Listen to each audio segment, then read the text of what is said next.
This is Bilal video वाली सरकार भाई। कल के दिन हमने iPhone 17 pro max, iPhone 17 air की मुकम्मल डिटेल्स आपको प्रोवाइड कर दी थी और वो सब चीजें जो कि एप्पल ने अपने लॉन्च इवेंट पे बोली थी वो आपको बता दी थी। बहुत से लोगों को ये भी लगा कि हम बहुत ज्यादा इसकी तारीफ कर रहे हैं, बट रियलिटी ये है कि हम वेट कर रहे थे, हम रिसर्च कर रहे थे और आज की इस वीडियो के अंदर मैं आपको वो सारी चीजें बताने वाला हूं जो कि एप्पल ने आपको अपने लॉन्च इवेंट पे नहीं बताई। यानी कि वो चेंजेस जो कि एप्पल ने आईफोन 17 सीरीज के अंदर किए हैं बट किसी भी बंदे को उनने खुद जाकर नहीं बताया। फॉर एग्जांपल अगर पहले चेंज की बात करें तो ये मेरे ख्याल से सबसे ज्यादा इंपॉर्टेंट चेंज भी होने वाला है और ये है फास्ट चार्जिंग।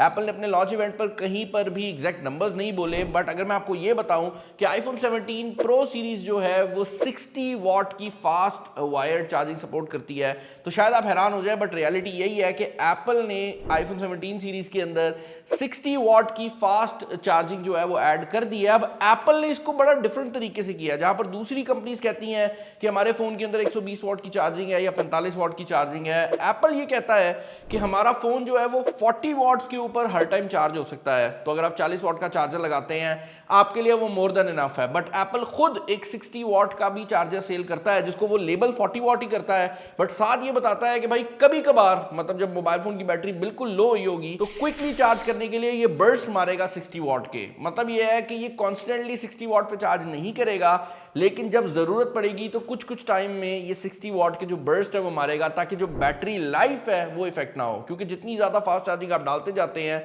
जो बैटरी की वैसे लाइफ है वो कम होती जाती है। और ये जो फीचर है ये आईफोन 17 के ऊपर भी आने वाला है, तो ऐसा नहीं है कि सिर्फ प्रो और प्रो मैक्स के ऊपर हो। ये फीचर जो है ये आईफोन 17 सीरीज के ऊपर मुकम्मल तौर पर अवेलेबल है। आईफोन 17 एयर की बात कर लेते हैं क्योंकि एप्पल ने भोरी मार दी है। मैं बताता हूं मैं क्या बात कर रहा हूं। आईफोन 17 एयर लॉन्च हुआ है, एप्पल ने कहा है कि हमारा सबसे पतला आईफोन है और एप्पल ने यह भी बताया था कि इसके जितने भी कंपोनेंट्स हैं ना वो ऊपर वाली साइड पर मौजूद है।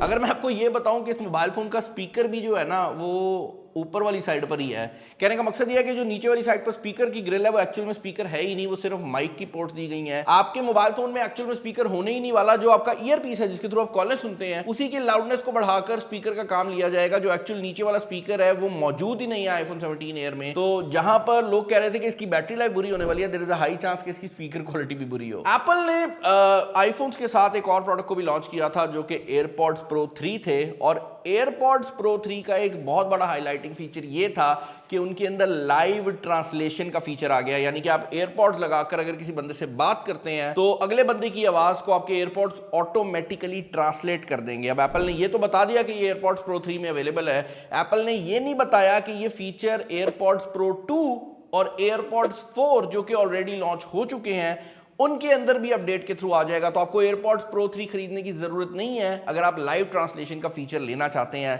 अब एक लिहाज से तो ये चीकी है क्योंकि एप्पल ने प्रो 3 को बेचने की कोशिश की है, बट दूसरी तरफ से इस चीज पर मैं एप्पल की तारीफ करूंगा कि एक पुरानी प्रोडक्ट है, अगर एप्पल चाहता तो उसको ना अपडेट करता, बट एप्पल ने उसको भी अपडेट किया है ताकि वो यूजर जो कि ऑलरेडी एप्पल के यूजर हैं उनको भी फायदा मिल सके। अगर आप वो बंदा है जो कि अपने भाई को कहता था कि भाई मेरा आईफोन लेते आना जब अगली बार आप पाकिस्तान वापस आ रहे हैं, तो आपको रुकना पड़ेगा। उसके पीछे रीजन ये है कि जीसीसी की जितनी भी कंट्रीज हैं, यूएई हो गया, बहरीन हो गया, इस तरह की जितनी भी कंट्रीज हैं वहां पर अब ऑफिशियली आने वाले मॉडल्स जो हैं वो ई सिम ओनली होने वाले हैं। जिसका मतलब ये है कि आपको सिर्फ और सिर्फ ये जो चाइनीज साइड बन जाती है, हांगकांग साइड, या कुछ ऐसी जो मार्केट्स हैं एशियन मार्केट, वहां से मिलने वाले वेरिएंट्स में फिजिकल सिम कार्ड मिलेगा। बाकी सब मॉडल्स जो हैं वो ई सिम ओनली होने वाले हैं। और मैं आईफोन एयर की बात नहीं कर रहा, मैं प्रो मैक्स की भी बात कर रहा हूं। अगर आप प्रो मैक्स भी यूएई से ऑफिशियली खरीदते हैं एप्पल के स्टोर से तो आपको ई सिम वाला वेरिएंट मिलेगा। वहां पर जो फिजिकल सिम वाला वेरिएंट है वो लॉन्च ही नहीं हो रहा, तो ऑर्डर करने से पहले चेक जरूर कर लेना। और यहां पर मैं एक और बात भी ऐड करना चाहूंगा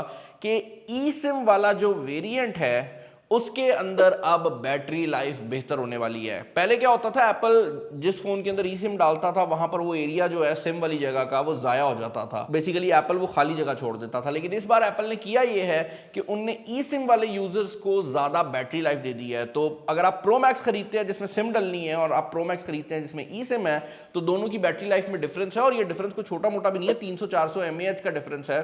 तो आपको 3 से 4 घंटे का एक्स्ट्रा यूजेज जो है वो ई सिम वाले मॉडल पे मिल जाएगा। एप्पल ने आईफोन के साथ एप्पल वॉच को भी लॉन्च किया है और सीरीज 11 को एप्पल ने लॉन्च किया। वहां पर बहुत ज्यादा शोर डाला है एप्पल ने कि हमने किस तरह से इसको अपग्रेड किया है। रियलिटी ये है कि दो चीज़ें एप्पल ने आपको नहीं बताई। पहली चीज़ तो ये है कि इसके अंदर लगा हुआ प्रोसेसर अपग्रेडेड नहीं है, यानी कि ये वही एग्जैक्ट S10 पुराना प्रोसेसर है जो कि इससे पहले हम दूसरी एप्पल वॉचेस के ऊपर देख चुके हैं। और दूसरी चीज़ जो कि एप्पल ने आपको नहीं बताई वो ये है कि हाइपर टेंशन और स्लीप स्कोर का फीचर जो कि एप्पल ने बहुत बढ़ा चढ़ा कर दिखाया था कि वो एप्पल वॉच सीरीज 11 पे आ रहा है, रियलिटी ये है कि एप्पल वॉच सीरीज 9 से लेकर आगे जितनी भी एप्पल वॉचेज हैं ये फीचर अपडेट के थ्रू उन सब पे आने वाला है। तो जो ब्लड प्रेशर मॉनिटरिंग का फीचर है वो एप्पल वॉच सीरीज 9 से लेकर आगे जितनी भी एप्पल वॉचेज हैं उन सब पे आपको अपडेट के थ्रू मिल जाएगा। तो अगर आप सिर्फ इस फीचर के लिए अपग्रेड करना चाह रहे हैं आपको अभी अपग्रेड करने की जरूरत नहीं है। अब एप्पल के आईफोन हमेशा सिक्योरिटी में आगे रहते हैं, ये बात एप्पल बोलता तो है, बट एक चीज़ जो कि एप्पल ने की है वो मुझे बहुत ज़्यादा पसंद आई है और वो है मेमोरी इंटेग्रिटी इन्फोर्समेंट के नाम का बेसिकली एक चेंज।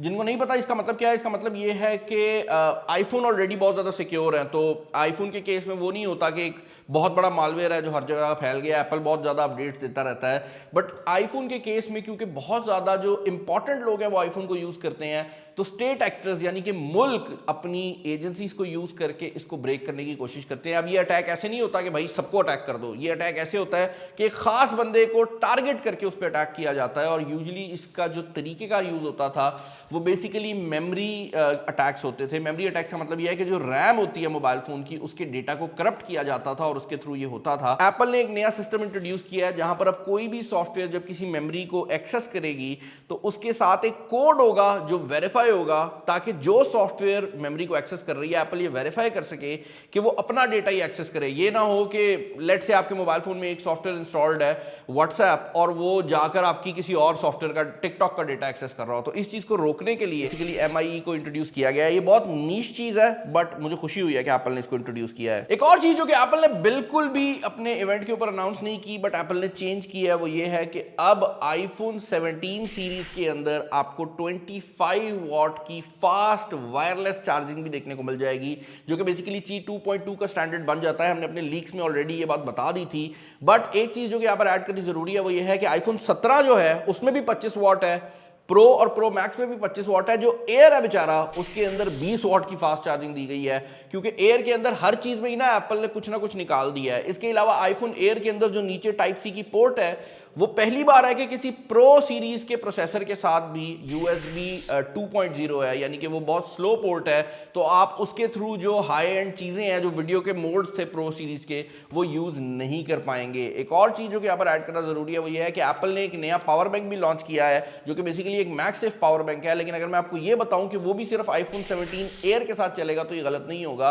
वो पावर बैंक बनाया ही आईफोन 17 एयर के लिए गया है। अगर आप उसको प्रो या प्रो मैक्स पे लगाने की कोशिश करेंगे तो वो पूरा ही नहीं आएगा, क्योंकि उन फोन्स का जो बम्प है वो इतना बड़ा है कि आप मैगसेफ उसके ऊपर नहीं लगा सकते। और मुझे ये भी लगता है कि आपकी जो पुरानी एक्सेसरीज हैं, जो बड़े वाले पावर बैंक आ रहे हैं, उनमें काफी एक्सेसरीज भी 17 प्रो सीरीज के साथ काम नहीं करेंगी, क्योंकि यूजुअली क्या होता है कि पावर बैंक के अंदर सेंटर में कहीं पर मैगसेफ होता है और पहले तो फोन सीधा होता था तो आराम से लग जाते थे, बट अब क्योंकि वो बम्प है तो उसका भी प्रॉब्लम आने वाला है। इसके अलावा कुछ और चेंजेस भी किए गए हैं जिनको मैं जल्दी जल्दी गुजार देता हूं। जो आपका एंटीना है पहले LLA मॉडल्स में जो अमेरिकन मॉडल्स आते थे उसके साइड पर होता था, अब वो जो ओपनिंग है वो बेसिकली मोबाइल फोन के ऊपर वाली साइड पर डाल दी गई है। तो अब आपको LLA का जो एंटीना है अगर आप अमेरिकन मॉडल मंगवाते हैं वो ऊपर वाली साइड पर देखने को मिलेगा। इसके अलावा PWM के नाम से एक डिमिंग का जोन होता है जो कि बेसिकली एप्पल भी यूज करता है, बाकी कंपनीज भी यूज करती हैं। कुछ लोगों को उससे मसला होता है तो आईफोन 17 सीरीज के अंदर आप उसको डिसेबल भी कर सकते हैं। वेल ज्यादातर लोगों को मैं रिकमेंड करूंगा कि आप ना करें डिसेबल, बट आप अगर करना चाहें तो आप उसको कर सकते हैं। एंड फाइनली जो बंदा आईफोन 17 एयर खरीद रहा है उसको मैं ये बात भी बताना चाहूंगा कि ऑल्दो एप्पल ने कहा है कि इसके अंदर A19 Pro है, लेकिन इसके अंदर लगा हुआ जो प्रोसेसर है वो प्रोसेसर नहीं है जो कि आपको 17 प्रो या प्रो मैक्स में मिल रहा है। इसके अंदर GPU की एक कोर कम है, जिस तरह सिंपल A19 जो आईफोन 17 में आ रहा है उसमें कम है, तो इसकी परफॉर्मेंस भी जो है ना वो कम ही होने वाली है। कहने का मकसद ये है कि अगर आप फोन बाय करना चाहते हैं तो iPhone 17 very good option, iPhone 17 pro okay option, iPhone 17 pro max very good option, क्योंकि 17 भी जो प्रो भी जो है ना वो भी थोड़ा महंगा हुआ है। तो रिकमेंड यही करूंगा कि या तो 17 बाय करें या प्रो मैक्स बाय करें, और 17 सबसे अच्छी वैल्यू फॉर मनी होने वाला है। बट अगर कोई चीज़ मैं मिस कर गया हूं नीचे मुझे कमेंट्स में बताना, और हम और रिसर्च करते रहेंगे। अगर और ऐसी कोई डिटेल्स मिल गई तो एक डेडिकेटेड वीडियो फिर बना दूंगा। इस वीडियो में इतना अपना ख्याल रखिएगा। This is Bilal signing off. अल्लाह हाफिज़।